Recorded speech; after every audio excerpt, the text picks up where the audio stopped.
Hi, Scorpios. Thanks so much for tuning in. I'm Astrogirl. We're looking at July 13 through July 19.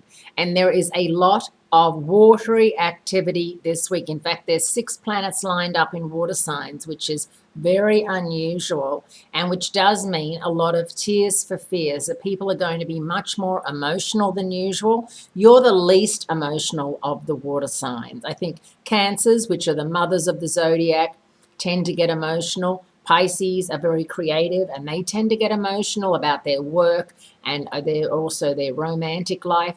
Scorpios, you tend to fly under the radar a little bit and you're the most secretive sign in the zodiac. However, you may feel emotional about something too. Sometimes the emotions grab us at the least time that we think they're going to grab us and impact us in a way that we did not see coming.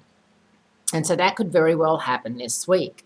This week is an emotional pressure cooker. As I said, 6 planets, including the new moon on the 15th in water signs. The new moon is in Cancer, which is your 9th house of overseas travel, higher education, and long distance love affairs, long distance learning, all that sort of thing. Things that maybe you are interested in but are on another continent or in another hemisphere, and you are going to have to give up a lot to travel and to be involved with those things because it means a big move. And that is always an emotional thing for you. I have a Scorpio client who lived in the same home for 27 years. And when she had to leave, as in they kicked her out, she had to leave, she was just, it's taken her years to get over it. And since she did move, though, she's moved twice.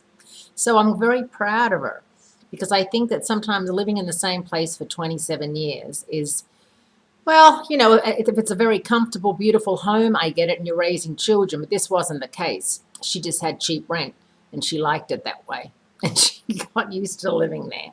But change is always usually a good thing because it either makes us realize we're on the right track before or, opens up a whole new world for us. And what's wrong with that?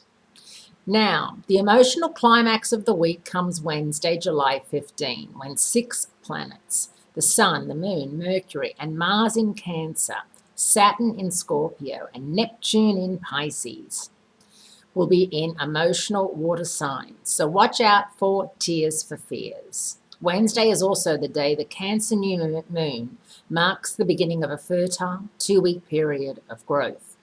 This new moon is carrying a lot of baggage. On Wednesday, Mars and Pluto are also involved in a face-off, guaranteed to weigh down any startup plan. And Mercury doesn't help things when it gets in on the act Thursday, July 16. It's already been a hard slog to get up to full aggressive speed, with Mars in emotionally defensive Cancer.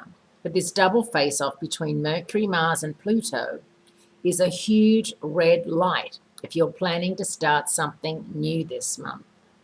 While you're waiting for the light to change to green next week, don't forget to stay hydrated and get a lot of exercise and try not to go off the deep end. Thursday also brings a short but balanced trine between the Cancer moon and Saturn, helping to stabilize the general atmosphere. There's another short but welcome reprieve Saturday, July 18, when Venus makes a temporary sign change from dramatic Leo into earthy Virgo. And while Venus is only going to be in Virgo for a week before backtracking into Leo, it will be a nice change for you, and you probably will feel by the end of July as if you are finally settling back on solid ground. August is a whole different story, but why tell you about that now? I'm going to make you tune in again later. Have a great week, great speaking to you, and I do look forward to speaking to you again next week. Be kind to yourself, Scorpios.